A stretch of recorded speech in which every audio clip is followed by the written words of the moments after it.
Hi everyone, Jaquez here, back again, and I'm excited because in this video, we're going to take a look at what to do when your availability is shown as busy, but you are actually free by using Calendly's troubleshooting tool. Now, what is this feature? Calendly's troubleshooting tool is a feature designed to help you understand what is causing a conflict in your schedule when your availability is not correct. It's particularly useful when you have times that you should be free but are shown as unavailable. Now, the tool helps you interpret errors in your availability and it provides solutions to fix them. Get ready for an engaging and interactive journey as Bailey takes the wheel for an exciting demo. We'll explore the steps to take when you're busy but should be free as we bring the theory to life before your eyes. Let's get started. Let's take a deep dive into our event type to understand the troubleshooting tool. Once we're in the Calendly system, let's go to the event type we'd like to edit. Click the toggle icon in the upper right-hand corner and then select Edit. From there, we can see a preview on the booking page on the right-hand side of the screen. Click on the lower right-hand side of the screen to the Troubleshoot button. From there, I'm going to select April 5th because I have a customer who would like to meet with me at 9 a.m. but is saying that I'm appearing as unavailable when I should be free. Here, we can see the error code calendar under the 9 a.m. time slot. Error codes allow you to better understand the issue that's occurring that's making you appear as unavailable when you should be free. When I click further down, it looks like my Google Calendar has an overlapping event for that time that's set to busy. So let's hop to my Google Calendar to see what might be going on. Now that we're in my calendar, we can see that I typically block off 30 minutes to get ready for the day. Once we click on this event type, we'll click on the pencil icon and scroll down. Here we can see that I'm being set as busy when I should be free. Once I select free from the drop-down menu options, I'm going to select save just for this particular event type, and then I'm going to hop back over to my event to see if it's showing up for that 9 a.m. time slot as being free. Now that we're back in my event type, what we're going to do is scroll along to April 5th, and from there we can see that that 9 a.m. time slot is now available. Now that we've gone over the troubleshooting tool, I'd like to go over some of the error codes. There are 4 types of error codes within the system. There are common errors, less common errors, event type errors, and event setting errors. These 4 categories encompass all the types of error codes. Today, we're going to be mostly focusing on common error codes. We've already gone over one, calendar, in our last example. Now we're going to go over the other 2 in our system. If you'd like to learn more about the other 4 categories of error codes, please review our Help Center article. But what we can see here is that I have a customer now who would like to meet with me for a 3 p.m. to 3:30 time slot.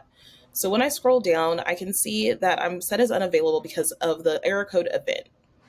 From there, I can see that this event has already been booked for that time slot. What this means is that this exact same event is overlapping. So let's go along to my calendar again to see what's going on. Now that I'm in my calendar, we can see here that I have a consulting meeting set with Harley Hargrove for the same 3 p.m. time slot. What I can do is I can ask Harley if she can reschedule, ask my other customer to pick a different time slot, or if I'm comfortable with being double booked over this time slot, set this event as being free when it should be busy. Now let's dive back into my event type to look at our last common error code overlap. For my last example, I have a customer here that would like to meet with me between 10 a.m. to 10:30 a.m. I'm going to scroll back up to see what's going on. From there, we can see that I have an error code of overlap. Overlap means that I have another Calendly event that's overlapping this particular time slot. So let's dive back into my calendar to see what event is overlapping. Now that we're in my calendar, I can see here that I have an interview set with Josie from 10 to 10:15 a.m. Here, I can again ask my customer to pick a different time, or I can ask Josie to reschedule. Now that we talked about those common error codes, let's talk about how the troubleshooting tool benefits you in the system. The troubleshooting tool allows you to easily discern what's going on in the system without spinning your wheels trying to troubleshoot yourself. This allows for a seamless in-app experience that really allows you to put more time back into your day to focus on what matters most.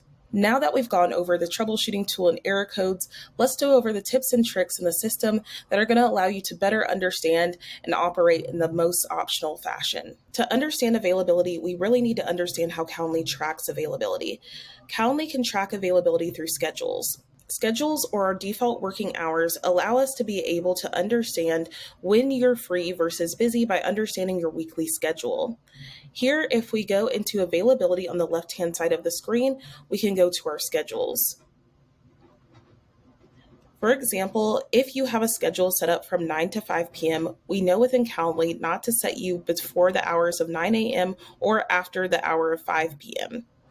Here within your schedules, you can add additional time intervals by clicking on the plus icon, and then from the drop-down menu options, you can select when you're available. Here we can see that I'm available again after 9 to 5 from 7 p.m. to 8:30 p.m. From there, if I realize I no longer need that interval, I can click the X icon, and I can also, if I decide that I want to later on have different time slots available and I realize that I have the same schedule for the same types of days, I can click on the double box icon and then click on the days where that same schedule also applies. So for Tuesday and Thursday, I have the same time slot, and from there it copies over. You can also set for an entire day not to be free. So let's just say I decided that I typically don't work on Mondays.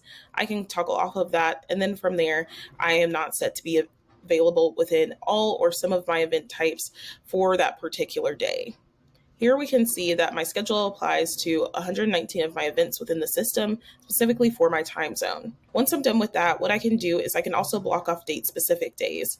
This allows me to account for deviations within my schedule. So here, for example, I usually work on Fridays, but for the 29th, I'm going to be set as being unavailable. Here we can see that if I click on a different day, I can also click on multiple days to apply for when I want to be unavailable, and then select Apply. Along with your schedules, you can also review the holidays that you've applied through your holidays functionality within the Calendly system. Here, I'm going to click on the holidays tab, and from there, because I'm based in the United States, all of these holidays appear. If I want to click on the toggle icon, I can select a day that I want to be set as being unavailable, and that will be applied to all my events in the system. Here, I'm going to toggle on to Thanksgiving, so that way this year it will apply to all of my events that I am not free for that particular day. If I ever want to change this, I can always toggle off. That's it for today. We've covered some really important points about Calendly's troubleshooting tool and how you can use it to understand why your availability is showing you as busy when you are indeed free. I hope these tips help you streamline your scheduling process. If you have any questions about Calendly features, drop them in the comments below, or you can check out our Help Center, which is also linked in the description below. While you're here, hit that subscribe button, like this video, and share it with those who would find it useful. Stay tuned for our next video where we'll dive deeper into Calendly features. Until then, happy scheduling.